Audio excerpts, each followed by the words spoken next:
નમસ્કાર, હું રાજ. આપ જોઈ રહ્યા છો સ્પાર્ક ટુડે ન્યૂઝ. સુરતની નવી સિવિલ હોસ્પિટલના સ્ટેમ સેલ બિલ્ડિંગમાં આવેલા NICU neonatal intensive care unit વિભાગમાં નવજાત બાળકીની સુરક્ષા માટે અત્યંત ટેગ એલાર્મ સિસ્ટમ શરૂ કરવામાં આવી છે.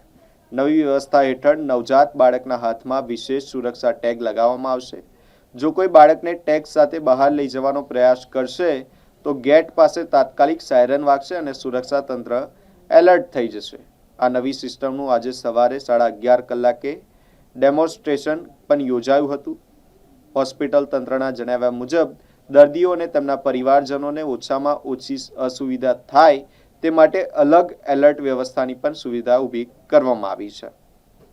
અગાઉ બાળક ગુમ થવાની ઘટનાને ધ્યાનમાં રાખીને હોસ્પિટલ પ્રશાસને નવજાત બાળકોની સુરક્ષા વધુ મજબૂત બનાવવા માટે આ નવી ટેકનોલોજી અમલમાં મૂકી છે. ડૉક્ટર લક્ષ્મણ ટેલિયાણી મેડિકલ ઓફિસર છું અને આ બિલ્ડિંગના મેનેજમેન્ટમાં છું, સ્ટેમ સેલ બિલ્ડિંગના. અને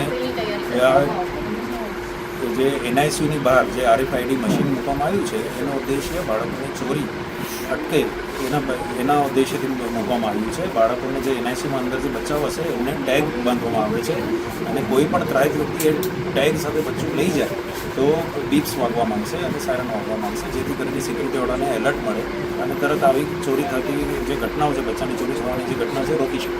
આગળ બી કઈ સિવિલ હોસ્પિટલમાં એવી ઘટના બની ચૂકી છે? ઘટનાઓ બની છે એટલે જ એના પ્રિકોશન્સના ભાગરૂપે જ આ ઇન્સ્ટોલ કરવામાં આવ્યું છે. કઈ માઇક મૂકવામાં આવ્યું છે? માઇકમાં સિસ્ટમ માઇક બહાર જે ICU છે, ICUમાં બચ્ચાઓ છે એના જે સગાઓ બહાર બેઠા હોય એમને બોલાવવા માટે કોઈ અન્ય સૂચના આપવા માટે માઇક એ ઉદ્દેશ્યથી મૂકવામાં આવ્યું છે. ઓકે સર, આપનું નામ? મારું નામ ડૉક્ટર ઉપેન્દ્ર ચૌધરી છે. હું સહ પ્રાધ્યાપક NICUમાં છું.